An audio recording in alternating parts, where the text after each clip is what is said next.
Come in. Welcome. I'm E.G. Marshall, cicerone of this guided tour through the regions of the mysterious and the macabre.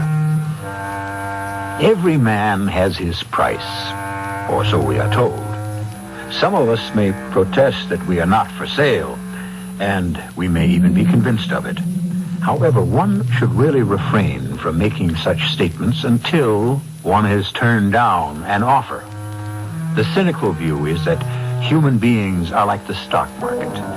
It's merely a matter of closing the distance between the bid and the ask. Is there really such a thing as an offer one cannot refuse? That's what the next hour is all about.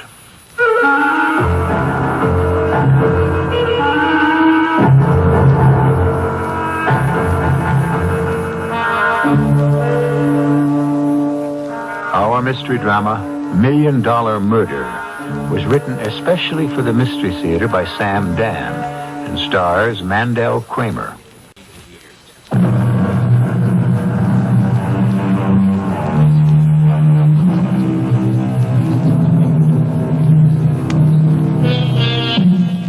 Luck, as you know, is fortune.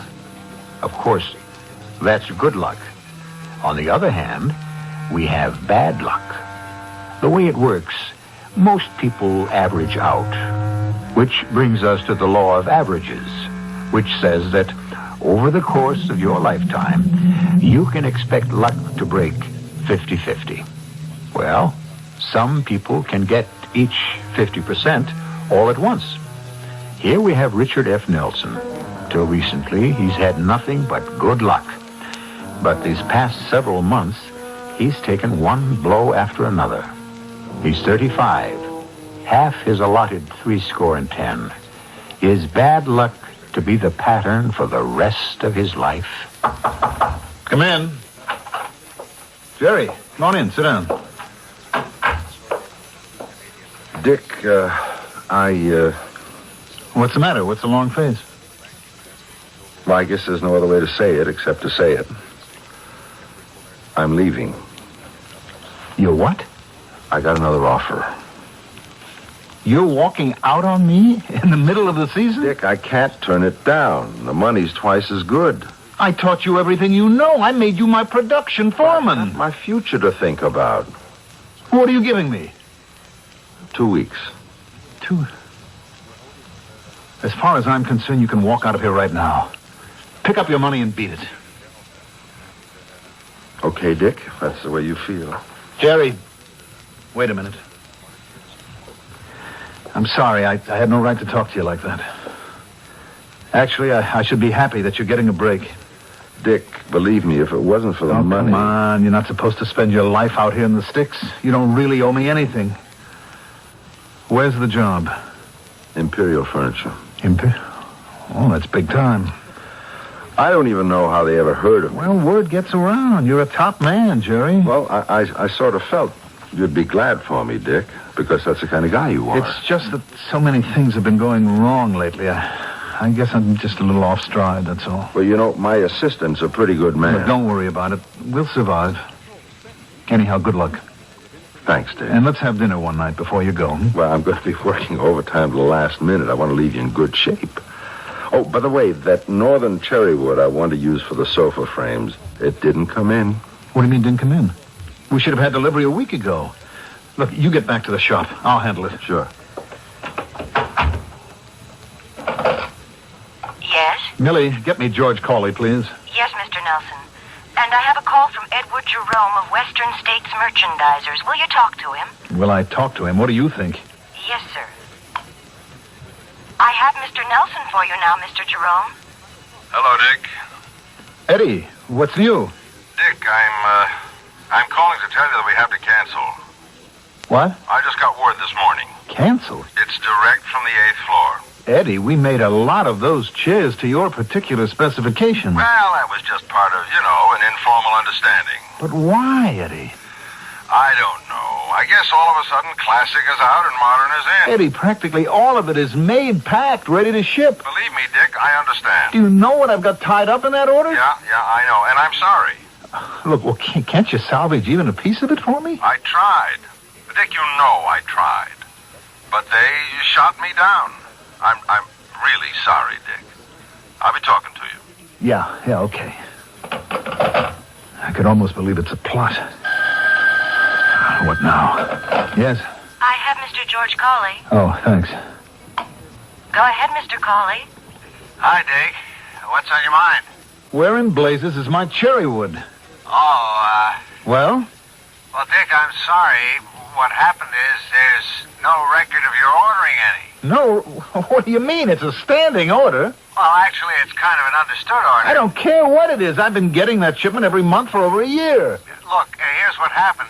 You know, my oldest got his master's in business administration, and he's come in with me, and he set up procedure. George, all I want is the cherry And nothing wood. can get shipped unless there's a written order.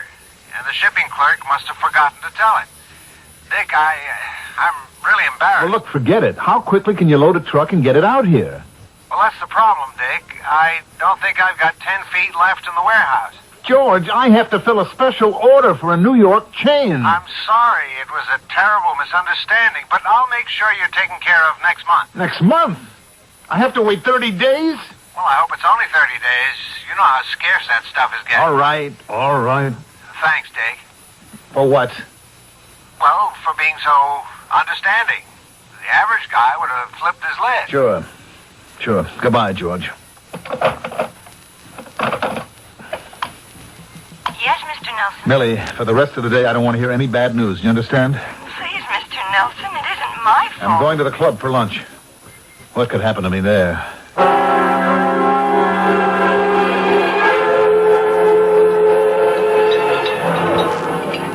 Hello, Dick. Oh, Judge Morrow. You expecting anyone? No. You join me for lunch? Thanks. I was hoping I'd run into you. You look a bit out of sorts, Dick. Something wrong? Yeah. What is it? No, I wish I knew. You'll have to explain that. Oh. Judge, you familiar with the story of Job? Mm-hmm. More or less. Well, that's who I feel like right now. I don't see any boils. Well, it might have been somewhat presumptuous of me to make the comparison, but I just feel that I am about to go down the drain. Are you serious, Dick? Judge, if things go on at this rate, I'll be bankrupt within a year. I stand to lose everything I own in the world. But everyone says things are going great at your plant. Every day it's something else. Another setback. I'm losing key customers. How? I don't know. Vital raw materials don't arrive. Why? It just happens. And to top it all, my foreman got a better job and is leaving me. What is it? What's happening? Well, it's just a run of bad luck. But so much bad luck? All at once? Dick, I've known you all your life. You've always been the golden boy. Fortune has smiled upon you constantly. Well, she's an extremely fickle old girl, and now she wants to frown for a bit. But it just seems to be a pattern. You've probably been spoiled. You've never had to cope with adversity. No, it's more than that, Judge. It's reached a point now where I know that every day is going to produce another setback. Oh, come on now, Dick. It's all in your head. Wait, where's the waiter? Charlie, would you please bring a phone over to my table? Why do you want a phone? I've only been away from the office for 20 minutes, Judge, and I'm willing to bet trouble is still rolling in. Thank you, Charlie. You, might want to see a psychiatrist, huh? Yeah, I would if I could sell him some furniture. Richard F. Nelson and Company. It's me, Millie. Oh, it's a good thing you called, Mr. Nelson. Mr. Davis of Consolidated phone. They're sending back our order. Mr. Nelson, how did you know? Millie, I'm taking the rest of the day off. You see, it never rains. It pours. Yes. But eventually, it stops. One time it didn't stop for 40 days and 40 nights. And for most people, that was forever.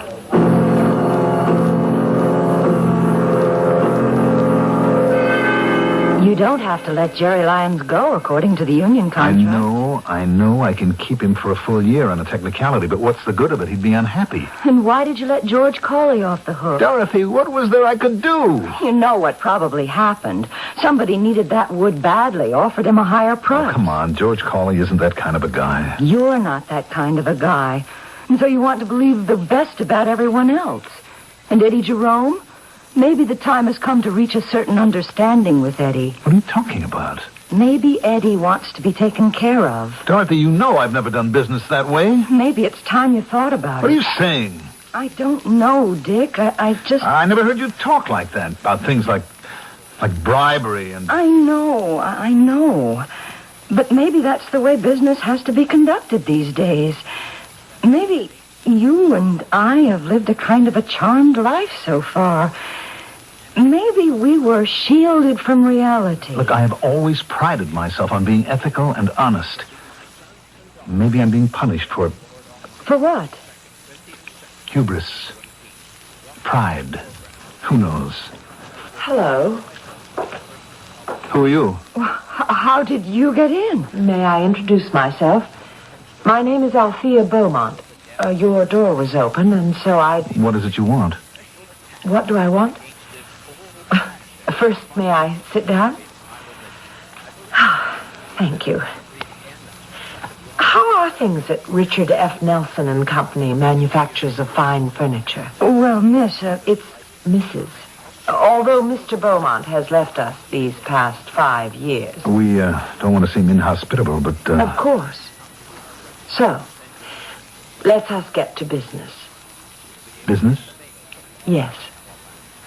That's why I'm here. Are you a furniture buyer, Mrs. Beaumont? By the end of the year, the Richard F. Nelson Company will need $1 million. What are you talking about? Salaries, accounts payable, loans due, and nothing is coming in. What do you know about that? It's true, isn't it? Well, we have had a phenomenal streak of bad luck. I know.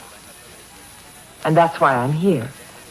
To reverse that streak. Who are you? No, reverse isn't quite the way to put it. Although that will happen.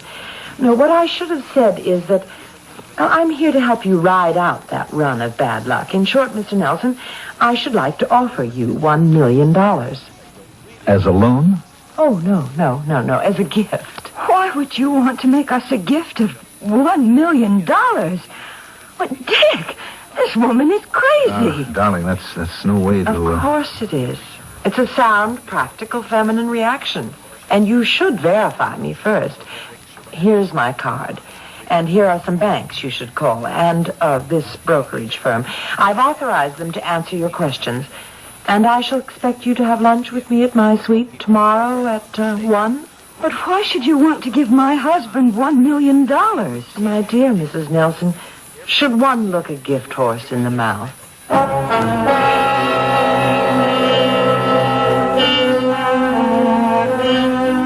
There are two schools of thought on that subject. People like St. Jerome and Miguel Cervantes said no. On the other hand, had the men of ancient Troy been more scrupulous in the inspection of their gift horse, the Greeks would have lost the Trojan War. But who is this Mrs. Althea Beaumont who intends to offer $1 million to a complete stranger and for no apparent reason? We'll know more when I return in just a few moments with Act 2.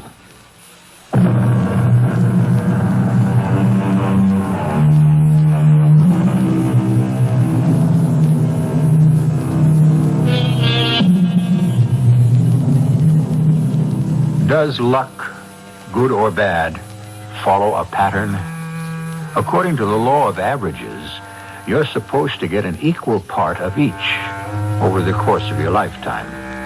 And we even have testimony for this in the Bible. After all, the 7 fat years were followed by 7 lean, all of which is scant consolation to Richard F. Nelson, who has been having some problems lately. Come in. Ah, welcome. Won't you both sit down, please?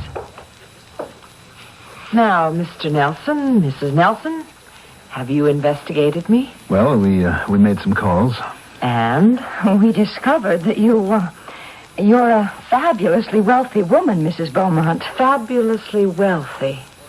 Yes, you could put it that way.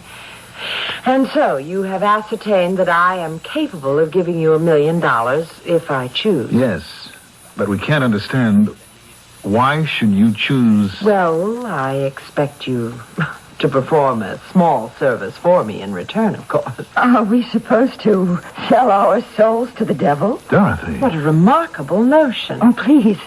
I didn't mean it to sound that way, but what am I supposed to think? Out of a clear blue sky, a stranger offers us $1 million. And, well, these things only happen in books or plays where you have to make a bargain with the devil, don't they? You need that $1 million, don't you, Mr. Nelson? Yes. You said something about performing a small service.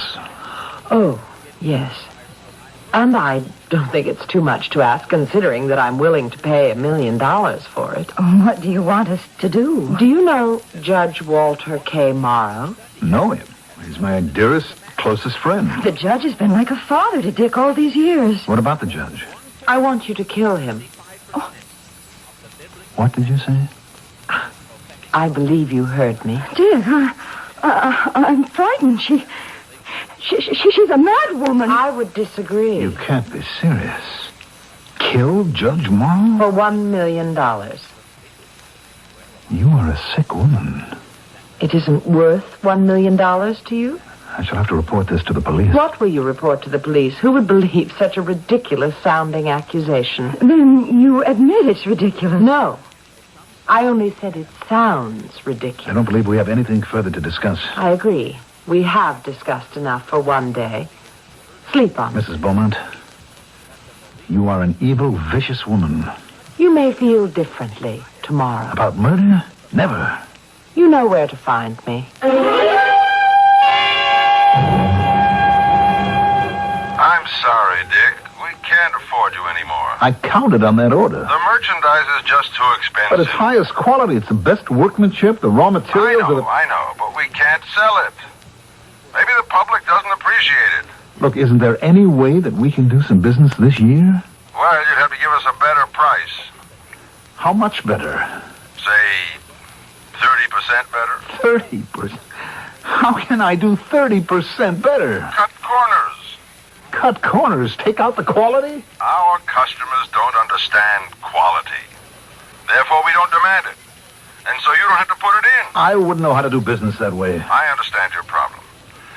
But you have to understand my problem. Yes, look, let me think about it. Maybe I can figure something out. I sure hope so. Goodbye. It won't work. What? You can't compete with the cutthroats. How did you get in here? You didn't come to see me. I have nothing to see you about. So I decided to make it easier for you. I came to your office. Tell me, why do you want Judge Morrow murdered? I don't like him. And for that reason... I can afford to indulge my emotions. But why offer me $1 million to do it? Surely you could hire some gangster to do it for a lot less money. It has to do with what you were just talking about on the phone. Quality. Quality? Yes. Because this murder would be meaningless if it didn't have a certain quality. I don't know who you are. I don't know what your motive is. Ah, Richard. Richard. Don't I look familiar? No, I can't say that I ever... Look closely, Richard. You don't recognize me? I don't seem to. How many people have ever called you Richard? And how many girls have you ever known who were called Althea? You've blocked it, and her, completely from your mind, haven't you? Althea? To Althea from Prison by Richard Lovelace. Stone walls do not a prison make, nor iron bars a cage. Minds innocent and quiet, take that for a hermitage. Good Lord. If I have freedom in my love and in my soul, am free, angels alone that soar above enjoy such liberty. It's Althea. What a coincidence. Your name was Richard and my name was Althea, and we pretended that you were that poet, that wonderful 17th century poet. How old were we? Althea. Just 18. You can't be Althea. You were the wealthy college boy, and I only a townie who worked at the coffee shop. Oh, how I loved you, Richard. You were so different from every boy I'd ever known. Please, Althea. You introduced me to art, music, poetry, and now you don't even remember. I do. I remember. Do you remember the day that I told you Althea, that don't. I loved you so much, Richard? I loved you Please, so much. Let Althea. me refresh your memory. No, Althea, please. We were walking in the woods, and we came to our favorite spot.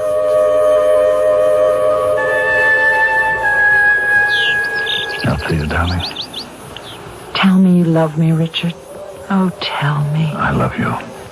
Richard, What's the matter, darling? What is it? well, Something wrong? I guess it all depends on the way you look at it. You're acting so mysterious. I suppose I am.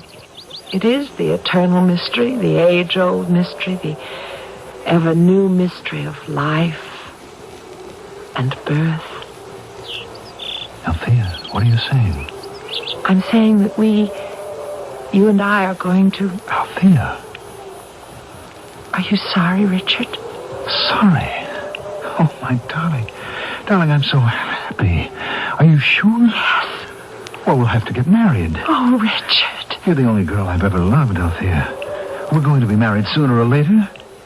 Okay. Sooner is greater.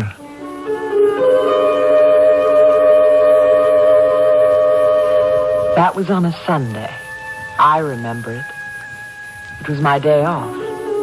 And you said that you were going home to break the news to your legal guardian, Judge Morrow.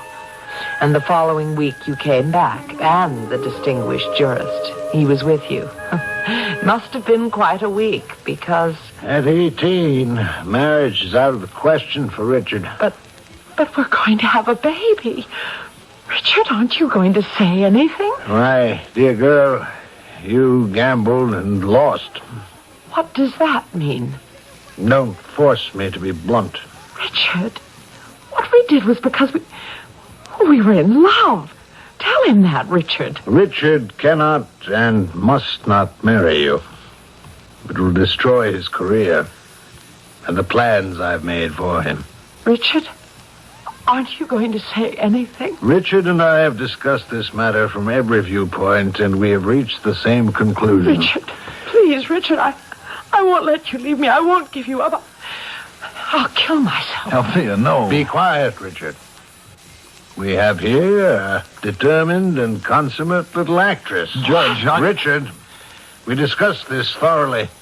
We arrived at a conclusion. But I've changed my mind. Then I shall change mine. Please, Judge. I keep reminding you constantly that you are to receive the bulk of your father's fortune at my discretion. But I love her. Of course you love her. But I'm sure she loves you. But you're children. Both of you. Still children. And you've been playing an adult's game. But I can't give her up. I realize that I sound like a villain, but somebody has to take the mature approach.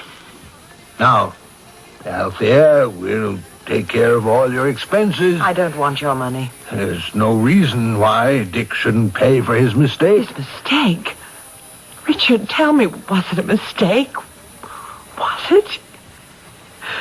Tell me. Althea. I see. I want you both to leave this place this minute. Althea. Get out. Now, Althea, we're just trying to do the right I thing. said get out. And one day, I promise you, I'll pay you back. I will pay both of you back.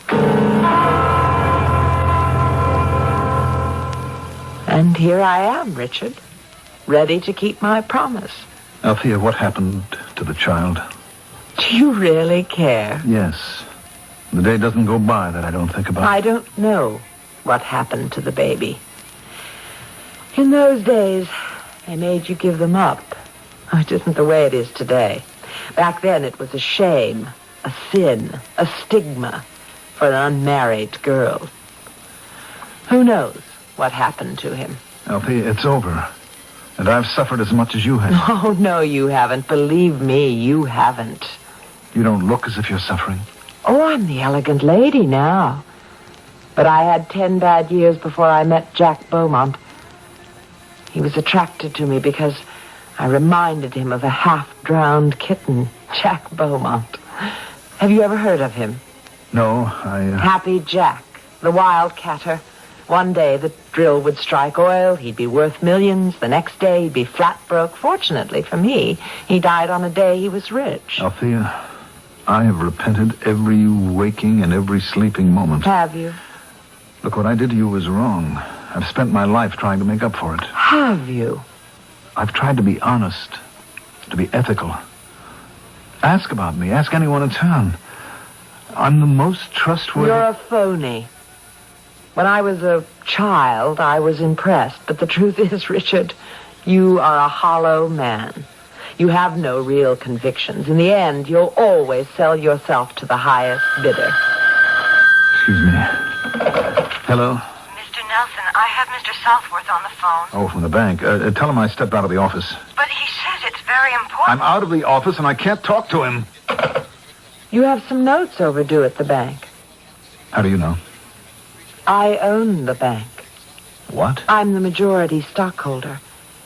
And next week, Southworth will have to call in these notes, or else. You own the bank? Yes. Yes, I also recently acquired Imperial Furniture, and my new manager was instructed to hire your foreman, Jerry Rizzo. Oh, so that's how... I also have a controlling interest in Western States merchandisers. I don't think they'll be buying from you in the future, or at least until I give them the word. Did you also buy up George Cawley's mill? George Cawley? No, I don't know about that. Well, it goes to show you bad luck is contagious. You won't need me to destroy you. From now on, it can be a snowball rolling downhill, but we can always break up that snowball before it gets out of control. Just kill Judge Morrow for me. No, I'll never do it.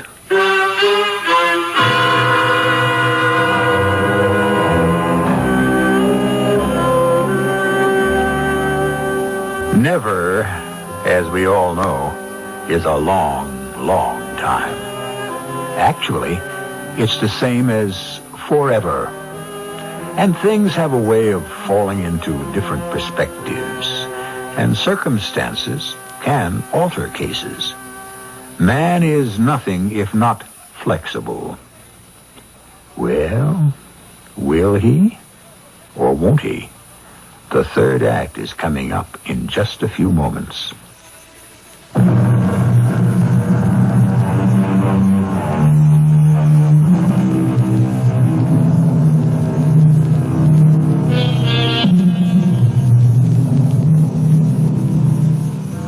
We talk about morality. But what is morality? It comes from the Latin mores, which means customs. In other words, what the majority believes is moral. Now, if we are having this searching analysis of morality, it's only because Mr. Richard F. Nelson is undergoing the same process. Mr. Nelson is in danger of losing everything he cherishes unless he commits murder. And murder, as we all know, is not moral. So, what is morality? Dick? Yes? I was at the club today, and I signed for lunch. Oh? And as I was leaving, John, the manager, took me aside and said you hadn't paid our dues and that we were 3 months... Yes, I know. Dick, I don't want to be embarrassed, so won't you take care of it? Wait a minute. Dorothy, is it possible that you don't know what's happening? Dear, surely we can pay our dues. We're going to have to resign from the club. Well, that's impossible. Do you realize my family has always... Well, my grandfather was one of the We founders. simply no longer can afford it.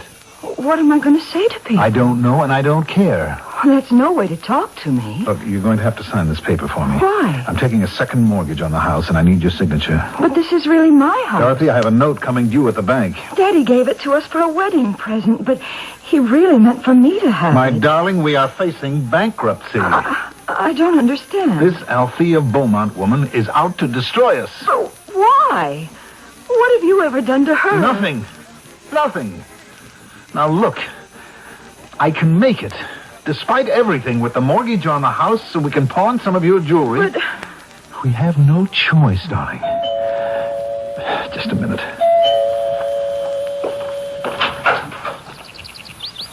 Hello, Dick. Mind if I come in? Well, Judge, of course. Well, how about joining us for dinner? Judge, how good to see you. Oh, I'm on my way up to the country to spend a little time by myself in the cabin. Are you all right? Well, you know how it is. You get to be my age, and any day can be your last. Oh, Judge, you mustn't talk like that. Well, anyhow, I thought I'd drop in and let you know the bridge game for tomorrow night has to be canceled. Oh, that's all right. What's all this Southworth tells me? Southworth? Yes, at the bank. You seem to be running into some cash flow problems. Oh, well, we've had a few reverses, Judge. Matter of fact, I was thinking of asking you for a loan. Me? Where else can I turn?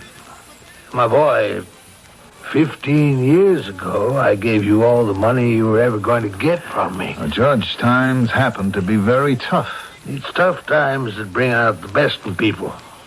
That's when you develop character. But I have some unusual problems. I could do the easy thing, Dick, and give you the money, but you get out of this yourself. Now, you got the stuff, and you'll see. You'll both thank me for it later. Seems I remember I once heard you say that before. Mm-hmm. You may have. I was right, wasn't I?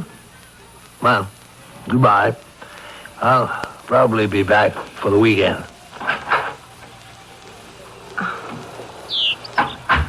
What is he talking about? Oh, nothing.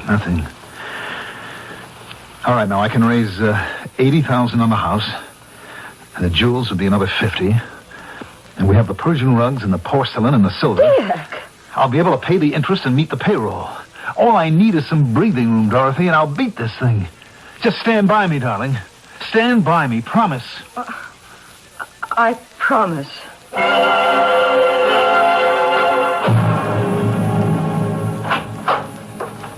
Ah, Mrs. Nelson. Mrs. Richard F. Nelson. May I come in, Mrs. Beaumont? Oh, forgive me. Of course. Won't you sit down? Thank you. Why are you out to destroy us? Us? Oh, I have nothing against you, Dorothy. What have you got against my husband? That's private. Private? Yes. Has he asked you to come to his rescue? What are you talking about? Let me do you a good turn. Why would you want to do me a good turn? Especially since you are resolved to destroy my husband. Save yourself. What? The ship is sinking. Get on the lifeboat. So far, it's a rather roomy and comfortable lifeboat. I don't know what you're talking about. Travel in the same circles. Mingle. Try to meet a man of your own position. Marry again. I happen to love my husband. That's an interesting word. Happen. You happen to love Richard. By the same happenstance, you'll come to love someone else. I should know. It happened to me. Richard isn't worth it. Since you are a woman of no morality, love is foreign to your understanding. Of course. Well, here's the position. You can strip yourself clean in a vain attempt to salvage Richard's business. I have confidence in Richard. I hope so. Think it through.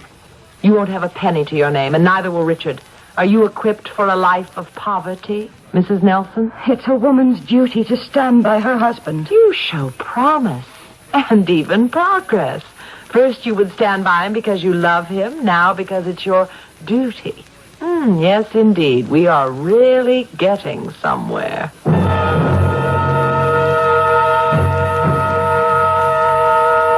You lied to me. Why? Why did you lie to me? How could I tell you the truth? You were the father of her child.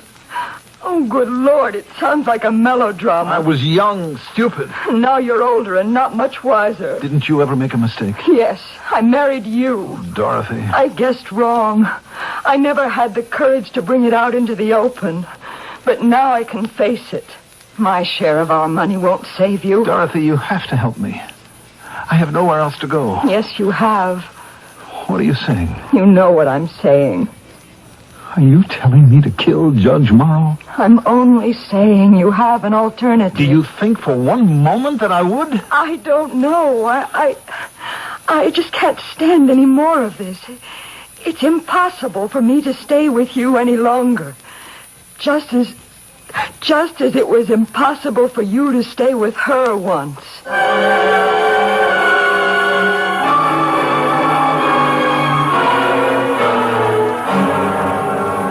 Have you told them they're not getting paid this Friday? No.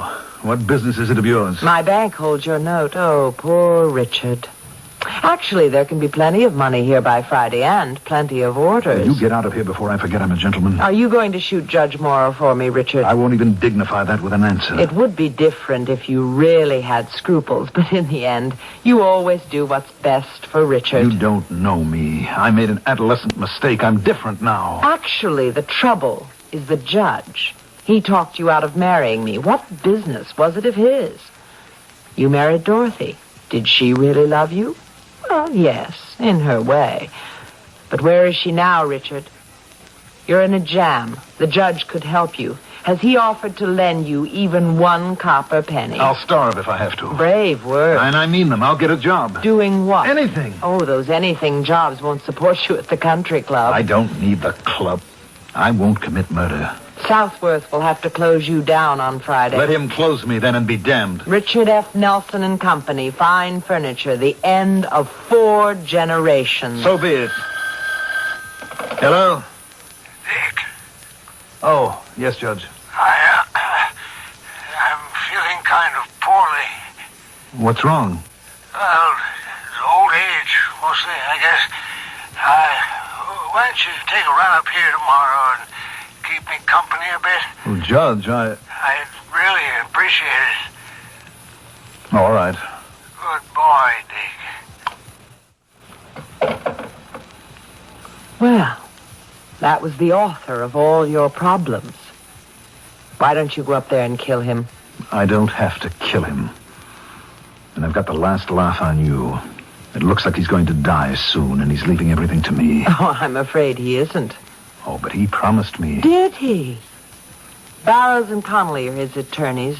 They also represent a company of mine. I've been able to ascertain that most of his money is going into a foundation to help needy law students. What?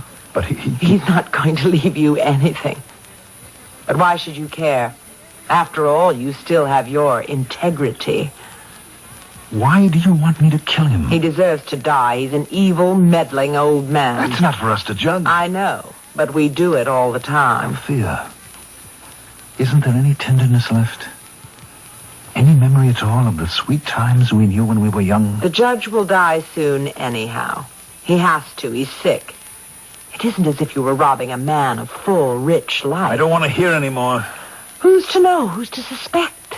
They'll think it was some prowler, a burglar. There's no one up there. I don't even have a gun. I do. I have it ready and waiting. Althea, this is monstrous. Of course. But it's not your first. After all, you abandoned me, didn't you? How do I know I can trust you? You can trust me. How do I know? I keep my promises, don't I? Years ago, I promised I'd pay both of you back. I'm keeping it. Althea, isn't there any way? We're wasting time. Tonight is when we should do it. When we get there, I'll give you the revolver and I'll tell you exactly what to say.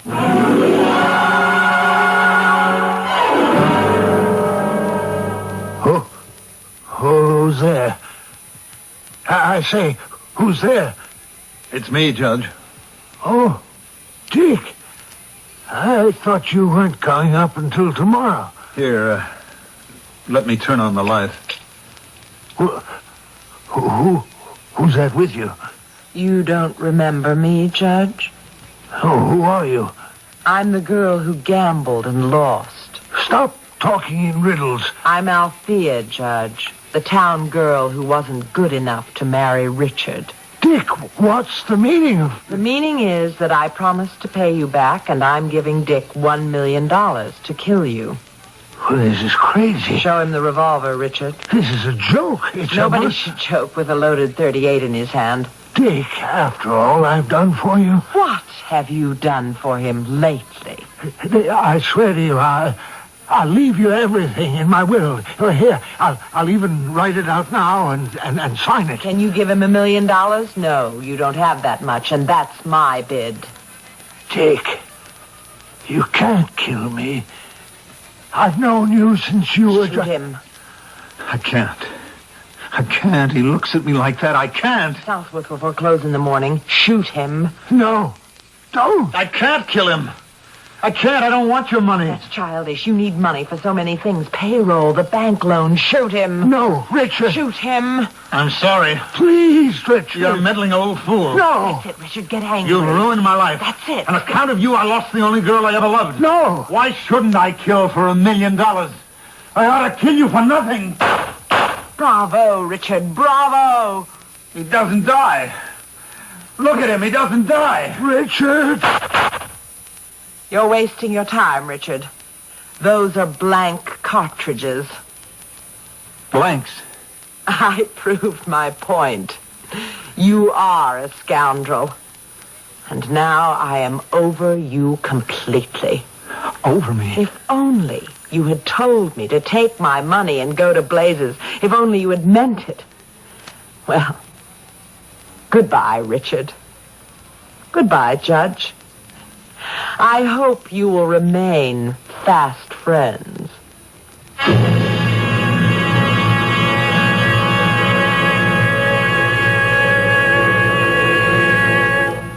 No, they didn't. And Richard's wife left him, too. But you know, Althea did pay him the $1 million. After all, he kept his part of the bargain. It was she who loaded the dice. Or we should say, the gun. I'll be loading up with some information for you when I return shortly.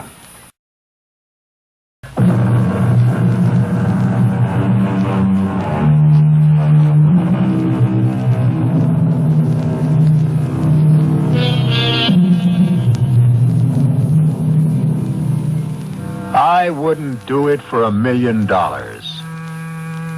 Have you ever said that? Be careful. Someone might just happen along and offer you the $1 million, and then where would you be? Morality. We're still no further along, are we? Does it go deep, or is it a veneer? I suppose it all depends. We have these and similar problems that are aired here 7 times each week. Our cast included Mandel Kramer, Patricia Elliott, Catherine Byers, Robert Dryden, and Nat Polan. The entire production was under the direction of Hyman Brown. This is E.G. Marshall inviting you to return to our Mystery Theater for another adventure in the macabre. Until next time, pleasant dreams.